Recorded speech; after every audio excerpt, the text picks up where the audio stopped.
Hello, denizens of the internet. I'm Evelyn Silver, author of the upcoming book, The Bloodline Chronicles, Witch's Night, with the Wild Rose Press, writer of Bath Book Reviews, aka Books I Read in the Bath, and your disembodied voice attached to a cartoon for the evening. Full disclosure up front, I received a free copy of this book in exchange for an honest review. It will be a largely spoiler-free review, and I hope you enjoy. BloodBound, Book 1 in the Ace Assassin series by Kaija Rain, is a Welsh lore-focused adult paranormal and urban fantasy romance featuring an asexual, demisexual, and polyamorous protagonist with steamy romance and otherworldly mystique. The main character, Rian, is a shapeshifter known as a puka who is given a job by her god to go from their magical realm to Earth, where she's charged with being his ambassador and solving a murder. She has to do this while struggling with the feelings she has for her husband, whom she has been avoiding for 300 years. Some wording in the writing style could be fine-tuned to make the meanings clearer, especially in the beginning. The voice felt a little disjointed, then gets into a better rhythm further on. Yet I think that disjointedness and distinct voice is part of the charm. It felt real, authentic, and a little different from cookie-cutter voices in many books. There were also times when it was lyrical and beautiful, like poetry in prose form in a way that makes you really feel the fantasy of the world. I feel like the voice will be a hit-or-miss style with most readers. For me, it was mostly a hit after I got past the start of the book. The world building was beautiful and fantastical. I love the pixies, the shapeshifters, the fresh take on vampires as part of Welsh mythology. I love the Welsh lore, and I love that the author doesn't shy away from using Welsh language, which is a difficult language to newcomers. It's absolutely beautiful. He does a fantastic job of incorporating it into their world building and making me want to know all about the fantasy and paranormal side of the story. I like the shapeshifting and the confidence of the main character, Rian, but the inner voice did start to get to me about halfway through the book. She has a very, woe is me, why must I be so hot attitude towards herself in regards to people finding her attractive when she's on the asexual spectrum and not interested in the people looking at her, which I wouldn't mind if it wasn't brought up so often.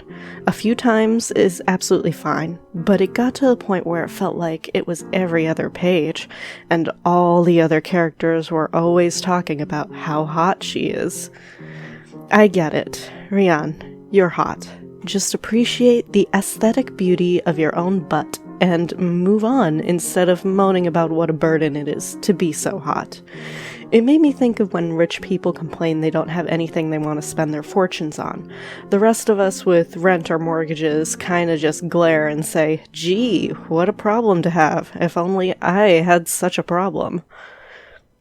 The same goes with her repetitiveness about how she's just not that into casual sex, or how she wishes she could be because her best friend Meg is so hot. I don't mind hearing it a few times to drive home the point, as I understand that to many people the asexual spectrum is a new concept, but it's practically a mantra. I like attractive characters. I like exploring sexuality. There just needs to be more than that mattering to a character's personality and interactions. While there is more to Rian, I felt like the rest of her personality didn't matter as much in comparison and was overshadowed by her sexuality and hotness, for better or for worse.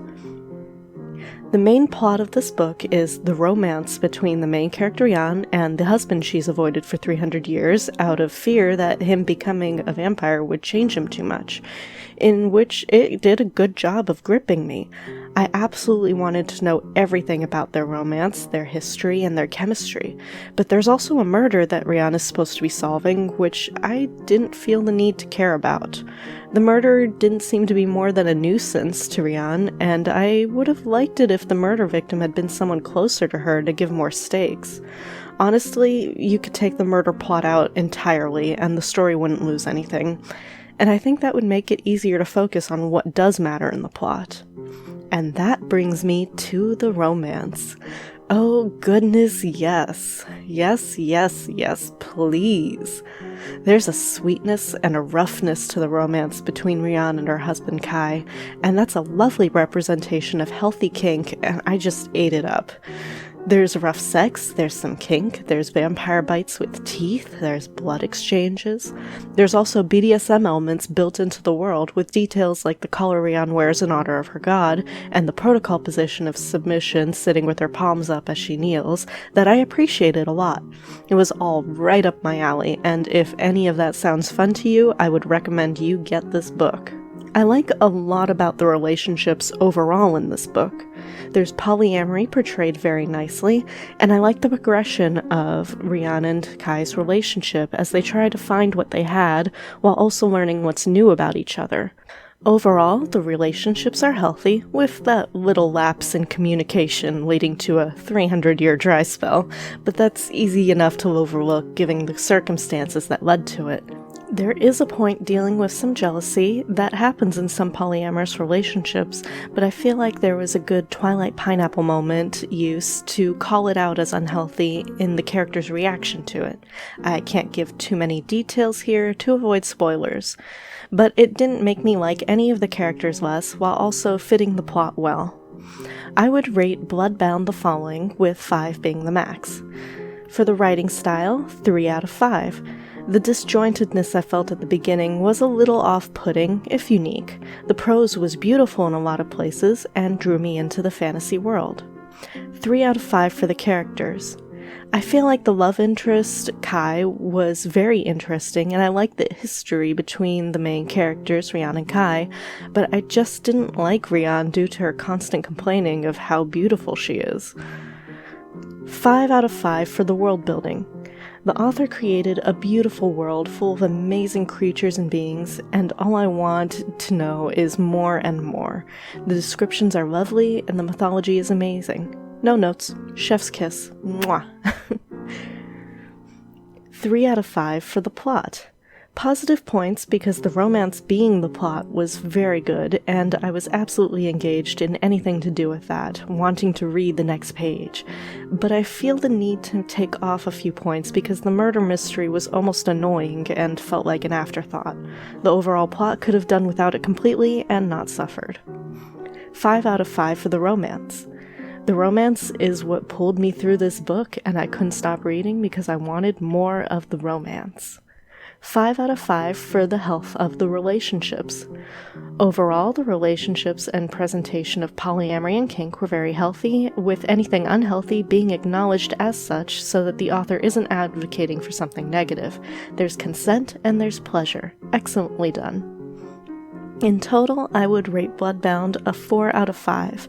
I would heavily recommend it to anyone looking for a different take on vampires, an exploration of Welsh mythology, and a gripping romance with very sexy elements.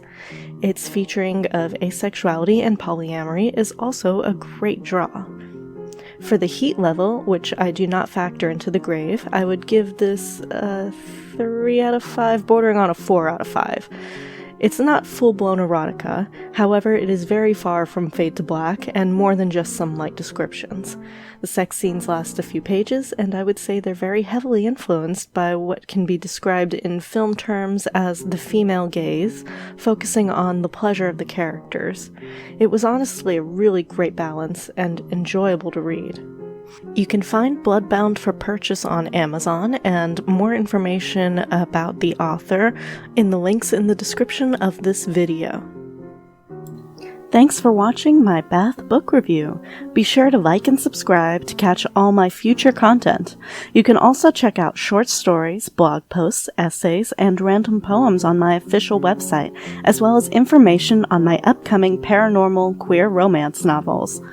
If you have a recommendation for a book you think I should read in the bath, be sure to leave a comment or contact me on my social media.